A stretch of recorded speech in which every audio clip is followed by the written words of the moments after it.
and I want us to also discuss it from a financial point of view. Yeah. But go ahead with, Okay, so what I'm you going have on the slide. to try and make this quick.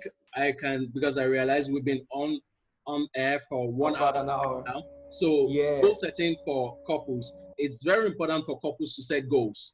And if you ask me why is it important for couples to set goals, that would then take me to the next slide that we have here. But quickly, I just want to mention to those who have been watching, apart from the goals that I've been sharing, I actually have a number of videos talking about this goal setting, especially the first part where we've talked about why goals fail. And from this next slide, you'll see the link to the YouTube channel. I want to crave your indulgence to visit the YouTube channel, subscribe to the YouTube channel, and of course, press the notification bell so that you can get notices when I upload new videos. So let's talk about goal setting for couples. Now, what we've seen that there are reasons why marriages fail, and there are several of them. But research has shown that the three big reasons why marriages crash or marriages have issues are money, sex, and communication. Money, sex, and communication. Those are the biggest reasons why marriages have issues. So the ones we're talking about, the one we're talking about today is actually a goal. And this goal will take care of money, it's going to take care of sex, it's going to take care of communication as well. I'm not sure we can cover all, but I'll make sure I'll speak to all. The one that I know I've taken care of is about money in the next few slides. But let me quickly speak to the issue of communication and sex. I'm hoping that we don't have two people who are too young to watch this. But on the issue of communication, for example, in my own home, no matter where we are apart, it's a rule or it's an unwritten rule that we must speak to ourselves on a daily basis, no matter where we are in the world. So there is that communication goal to keep in touch, to stay in touch on a daily basis. If it's a phone call, if it's an SMS, and most likely it's usually a phone call for us. So if you don't keep that communication line open, you are going to be drifting apart. And so long as you're drifting apart, a time will come when you come back together again, you realize that you're both speaking different languages. And the moment you start speaking different languages, you will no longer understand yourself. There will be issues, you will fight more often. So it's very important to communicate. And most people think they're communicating when all they are doing is just waiting to reply or waiting to respond to what the other person has said. In communication, you have to listen to your partner, and you don't listen so that you can reply. It's not a debate in marriage. You listen so that you can respond. Responding means that you already understand what the person said, and you are giving a response based on what the person said, not based on what you already proposed to say. So it's very important that you listen to yourselves and don't be the one to always talk. You should listen to each other, and that's how it's going to work. On the issue of sex, now, I understand that sometimes quite a number of women are disappointed, and the man doesn't understand why the woman doesn't want to have sex. The woman is tired. The man is never tired. He's always ready. It's very important that you come to an agreement. If you're having sexual issues, you may need to seek medical help so that you can both enjoy your time out and stuff like that.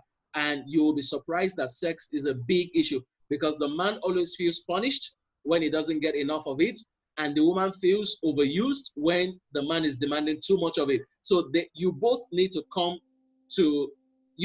shift grounds and come to terms on how you're supposed to go about it, what works for you, what time, and how you should go about it. So let's go on to why couples need to set goals. Why couples need to set goals. You see quite a number of reasons here on the screen. It's very important that couples set goals, and I'll take them one after the other. So I spoke about a link earlier, which is the YouTube link, and you can see it at the bottom of your screen right now. That is youtube.com/Fola Daniel Speaks. That's the YouTube link. Please don't forget to subscribe to that YouTube link and use the notification button so that you can get notifications when I have new videos. Now, to reasons why couples should set goals. Number one, you need peace in that marriage. If you don't actually set goals, you may not have peace in that marriage. So it's very important to set goals. Why does goal setting affect peace? Goal setting affects peace because you already agree on what to do before you start it out. You have already agreed on what should be done before you go into what you're about to do. Most times, people don't agree because they never agreed on what to do before they got started.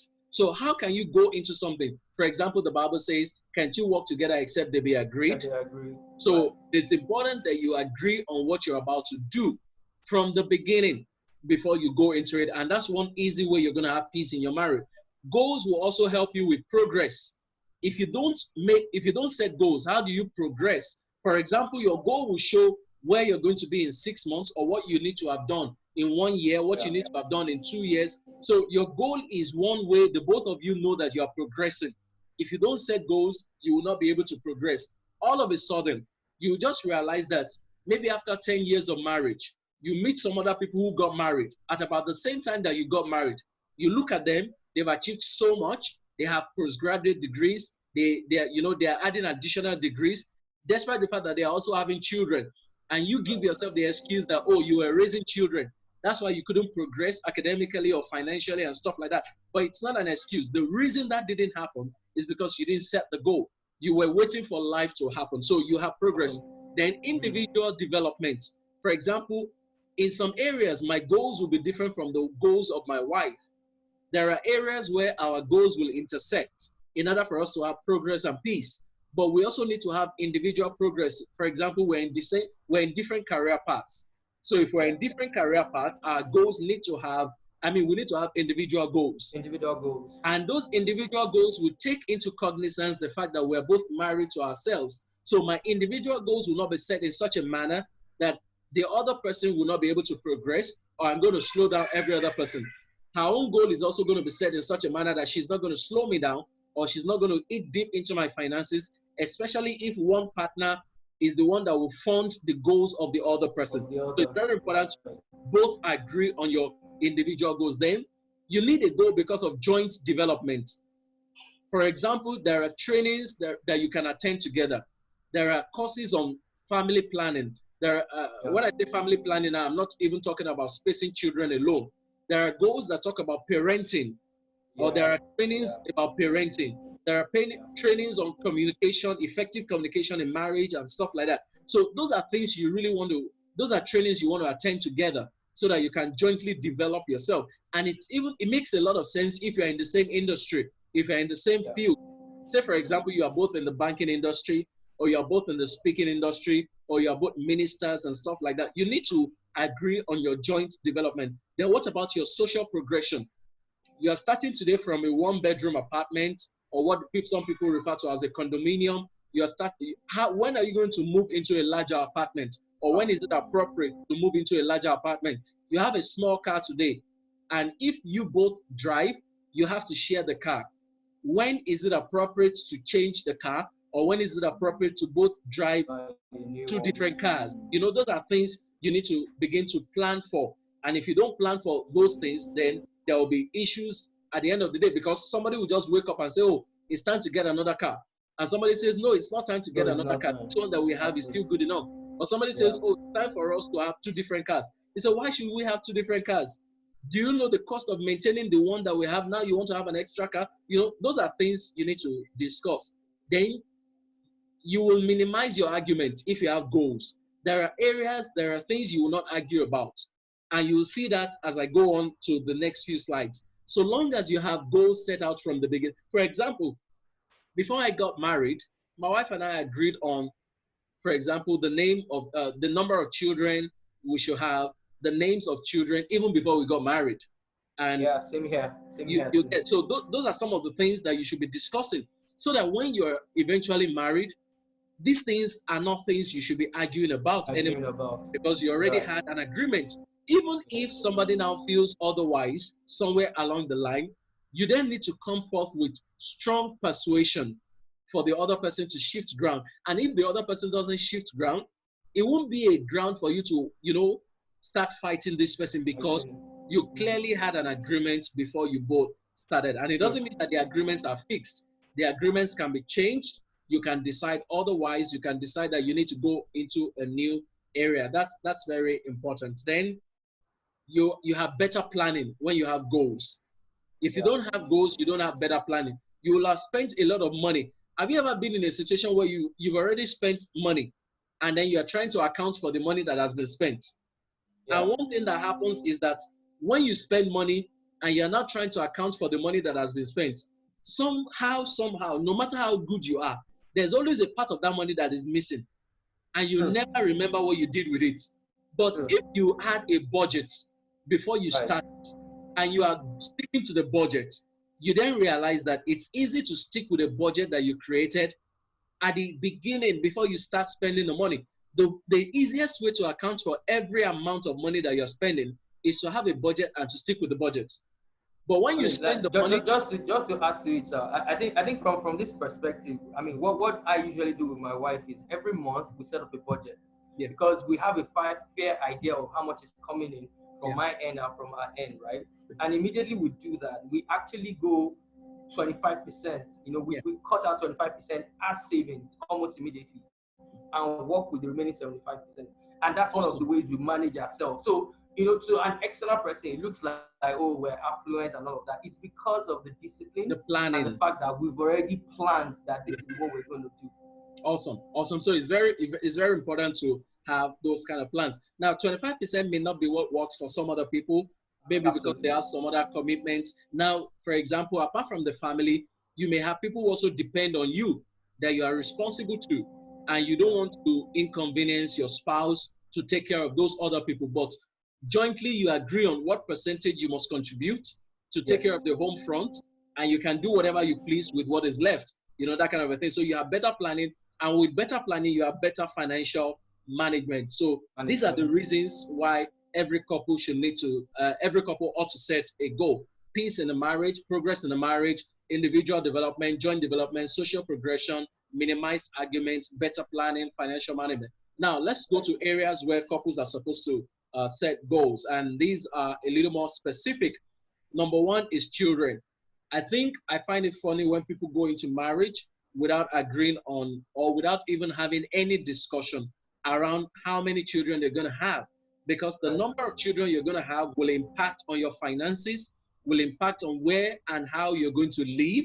It's going to impact on how much you have to contribute to raise those children.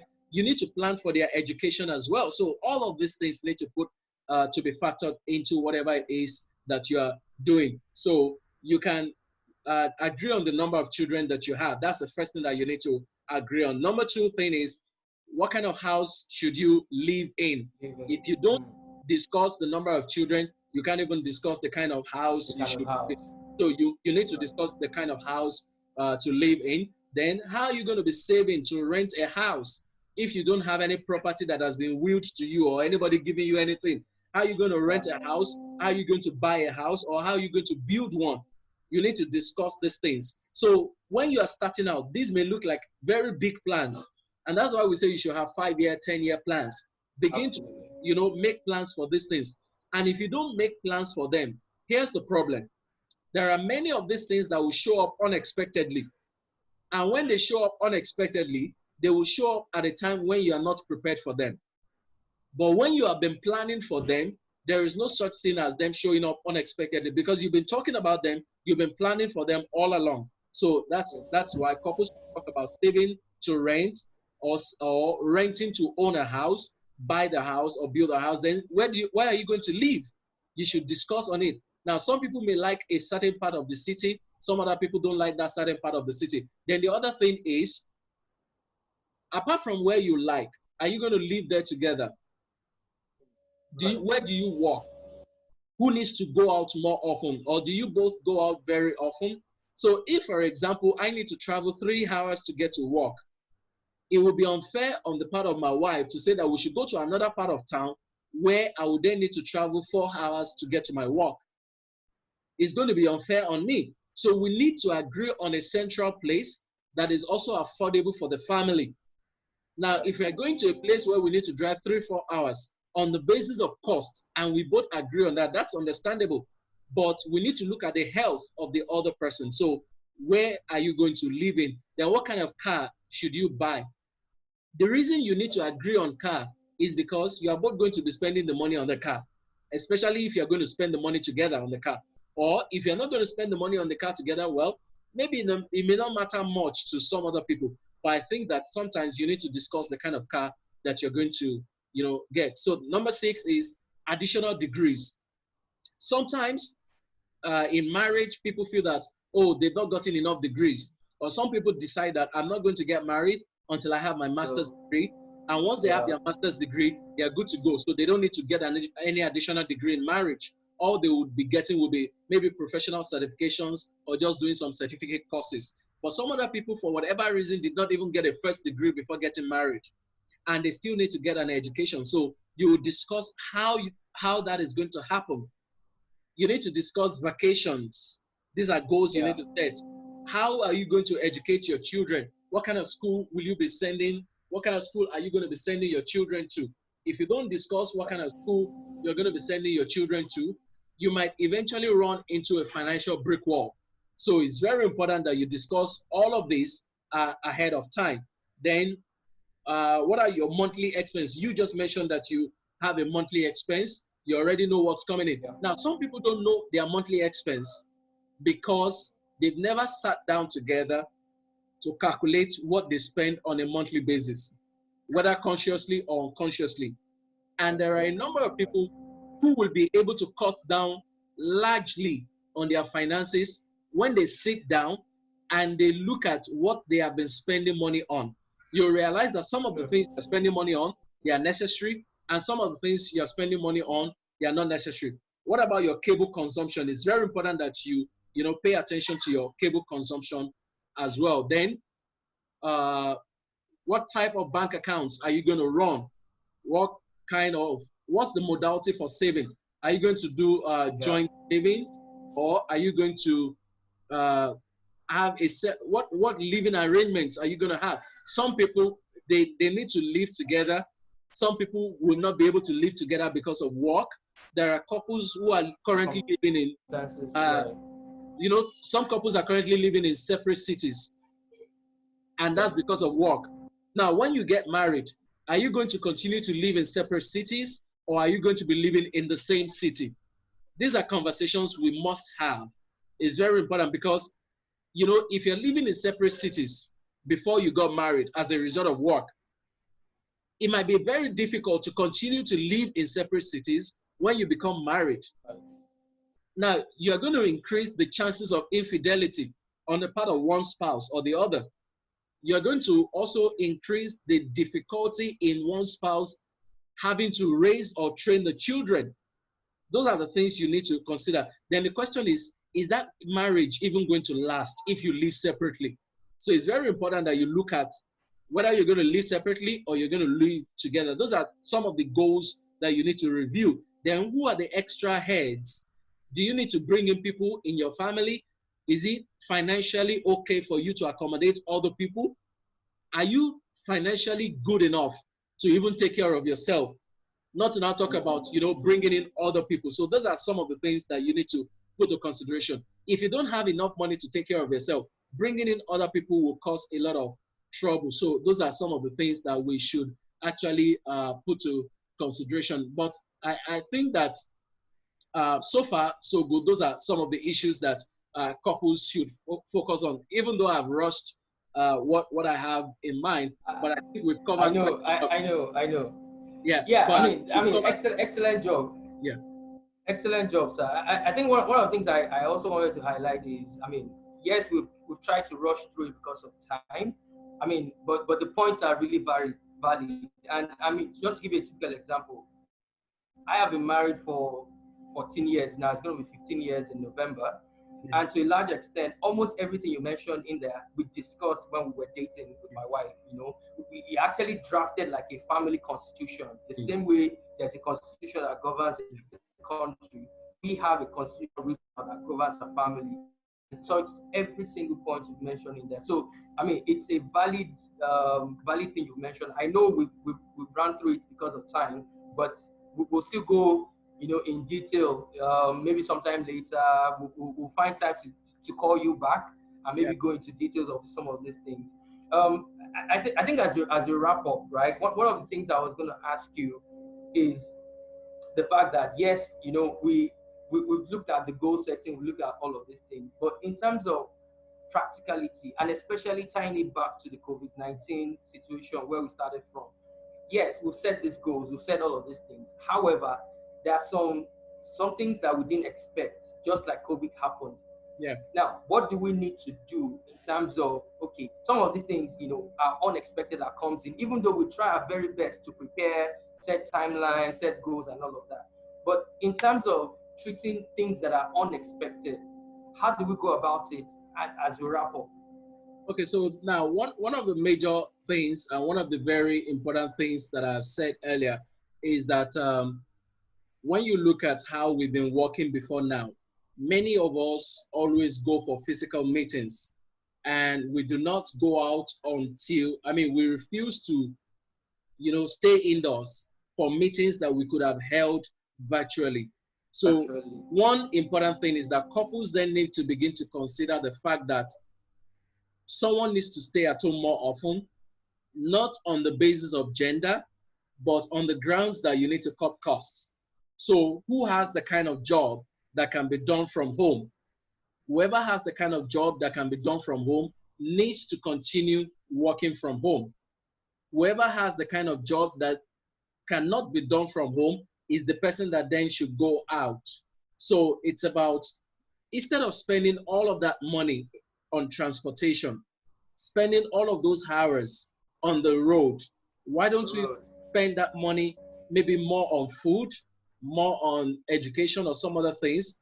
And when you spend a little more time with your family rather than in traffic, you're more valued, you're more appreciated. Your children are appreciative of the fact that, look, they are getting more time with you. So it's very important to spend more time based on the flexibility of your work. Then whatever it is that you're doing at the moment, you need to ask yourself, is there a way that I can automate these things? Can I move these things from, just physical activity? Can I move them to the internet? Or how do I automate what I do? That's one of the things that couples need to begin to do. And if you're rendering services, find a way to reduce your time out there, spend more time with your family. For example, a number of times I try to work from home. If I don't need to go out, I make sure I don't go out, I work from home. I run my meetings, maybe via phone, run meetings virtually if I need to, send emails to a lot of people. We just exchange documentations and stuff like that, and we get a lot of things done. I have quite a number of things laid out for this week, and there are people I should be seeing, but I've been working from home, and we're getting things done. So consider that. Then the other thing is, couples then need to plan to save more. Or question is, how do we multiply our income? Because the reality is that some people, as a result of the pandemic, would have lost their jobs. And if they have lost their jobs, what can you now do? The first thing I've said to people who probably have lost their jobs as a result of this pandemic is, sit down, ask yourself, what were the essential services during the pandemic? Take a look at all those essential services, everything that the government termed essential services. I think you should start a business in that line. Now, the reason I'm suggesting you start a business in the line of essential services is that if for whatever reason there will be another lockdown in the future, most likely those things that were referred to as essential services will remain on the list of essential services. So your businesses will not be affected. For example, if you have an e-commerce store, many of the e-commerce stores were still operating. And in the time we're using Zoom right now, I saw a research saying that as of December 2019, Zoom had about 10 million users. But as we speak, because of the pandemic, they've gone to 300 million users. 300 million. That's 290 million users in less than 4 or 5 months.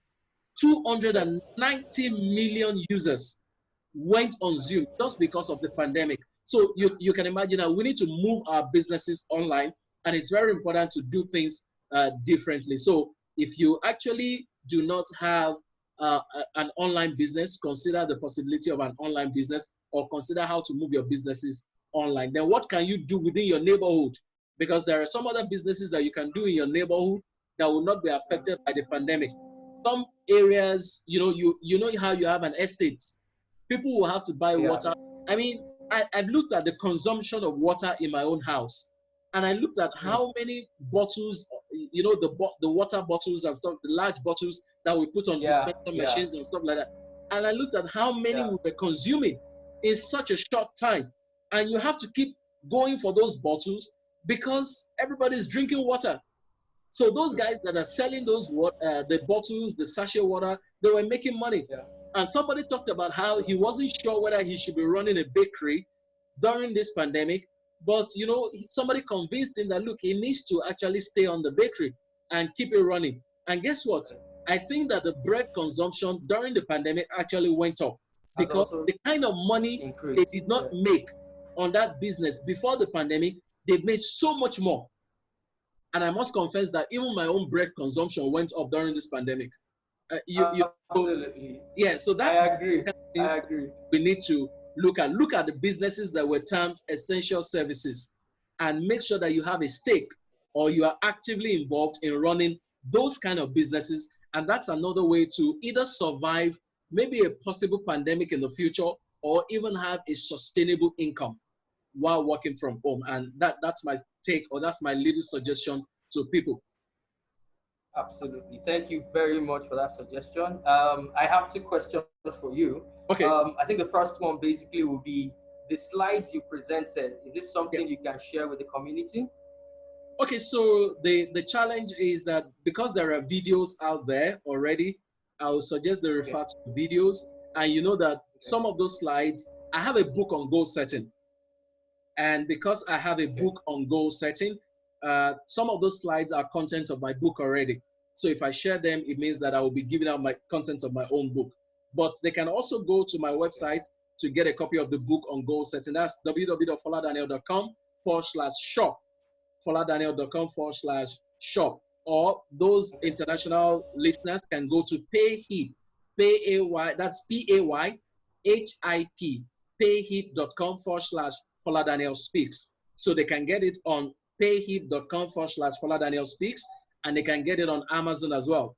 My link on Amazon is amazon.com/author/Fola Daniel Speaks. So I think another thing you can do for us is in the comment section. After we do a brief review of all this of this session, you can add some of those links so that the community and everybody listening can go All on right. from there and All right. buy the book. I'll just And drop them right also, away. I'll drop them okay. right away. The last question. Okay, the last question from me is, there's so much that we need to discuss. We're running for almost an hour and a half now, and we would like to call you back again at some point. I know you're a very busy person, but we'll review the schedule together and find time again to go to another area that we can discuss more as a spin-off from what we've done now, because there's so many things to talk about. The wealth of experience and knowledge you've displayed is amazing, and we really want to thank you for giving us this time to sit with you on this platform and discuss. I really appreciate it, and thank you so much for your time and your effort. My pleasure. So the links, I've dropped the links on Facebook. For those who are watching via Facebook, you will see the PayHip link. You would also see the Facebook link. You see the foladaniel.com/shop. You would also see the payhip.com/Fola Daniel Speaks. So those are the two major links where you can get them. And don't forget to subscribe to my YouTube channel on youtube.com/Fola Daniel Speaks. youtube.com/Fola Daniel Speaks. There are quite a number of videos on there. And of course, your own page. Can you give us the Achievers Facebook page again? Yes, so the Facebook page is basically 2020 Goals and Achievers. That's the name of the group. It's available on LinkedIn as well as on Facebook. Just look for 2020 Goals and Achievements, and you'll be right in the group. And like I said, all of the videos it dropped for us in the group at the start of the year is available there. About 28, 29, or 30, if I remember correctly, that was talking about each of those reasons why goals fail. So you can get on board, on that group, either on LinkedIn or Facebook, as well as join the community and get the best out of it. Mr. Fola, thank you so much for your time. We appreciate it. I know we didn't go through the live stream and the questions, but we'll dedicate some time after this session is over just to look through the questions and Oh, we'll answer do you them have as well. questions from your end? Thank you so much for Do you have everybody. other questions from your end? Apart from So those you asked me? So apart from what I've asked you, I think I was just going to look through, the feed and see some of the questions in there. But I know we're almost hitting an hour and a half, and Yeah. we budgeted 1 hour for this. We have So what actually. I'll do is I'll look through the comment section, like I said. Yeah, so I'll look through that comment section, and any questions, I would find a way of tagging you along so that at least you'll be able to see them and respond as well.